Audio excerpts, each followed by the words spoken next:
আসসালামু আলাইকুম। অভূতপূর্ব ছাত্র আন্দোলনের মাধ্যমে সরকারের পতন হয়েছে। দীর্ঘ 15 বছরের ভোটহীনতা, বাকস্বাধীনতাহীনতা এগুলো থেকে জাতি মুক্তি পেয়েছে। মুক্তির প্রথম ধাপ, ছাত্ররা যে রাষ্ট্রের সংস্কারের কথা বলছে এবং ছাত্রদের পরামর্শ অনুযায়ী রাষ্ট্র সংস্কারের জন্য পদক্ষেপগুলো নেওয়া হলে এবং এই হত্যাকাণ্ডগুলোর বিচারের মাধ্যমে এবং একটি গণতান্ত্রিক নির্বাচিত সরকার, জনপ্রতিনিধিমূলক একটা সরকার যখন রাষ্ট্র পরিচালনায় আসবে, এই হত্যাকাণ্ডগুলোর বিচার হবে, তখনই মূলত এই আন্দোলনের চূড়ান্ত সফলতা। প্রাথমিকভাবে বিজয়ের পরে সারা দেশে বিভিন্ন মন্দিরে আমাদের হিন্দু ধর্মাবলম্বীদের ভাইদের মন্দিরে হামলা করা হচ্ছে, বাড়িঘরে হামলা করা হচ্ছে বিভিন্ন জায়গায়।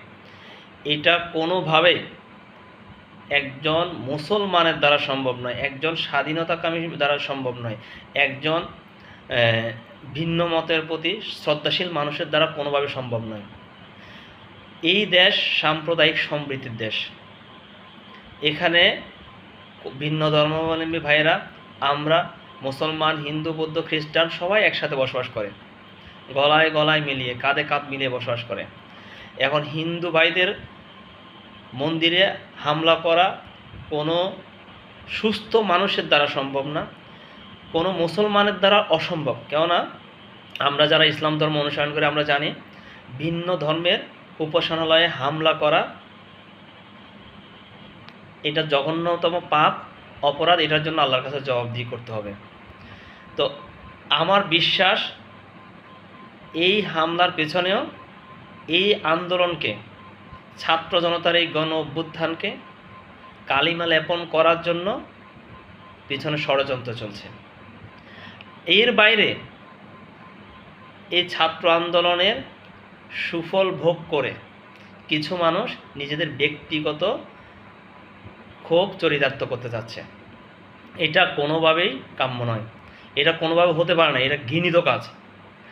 যারা এই গণ অভ্যুত্থানের নেতৃত্ব দানকারী ছাত্র জনতা, মুক্তিকামী ছাত্র জনতা, তাদের উচিত আমাদের আশেপাশে যারা আছে, আমাদের হিন্দু ধর্মাবলম্বী ভাই, বৌদ্ধ, হিন্দু, খ্রিস্টান, তাদের নিরাপত্তা দেওয়া, যাতে কেউ কোনো দুষ্কৃতিকারী, কোনো ষড়যন্ত্রকারী এটার সুযোগ নিয়ে এই সাধারণ মানুষের আন্দোলনকে, সাধারণ মানুষের গণ অভ্যুত্থানকে, বিজয়কে কালিমা লেপন করতে না পারে।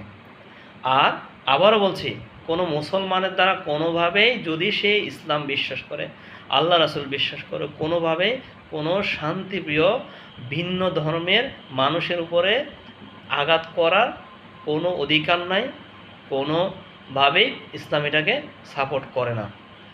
আর ধর্মীয় উপাসনালয় তো নয়ই, কেননা এটার জন্য আল্লাহর কাছে জবাব দিতে হবে।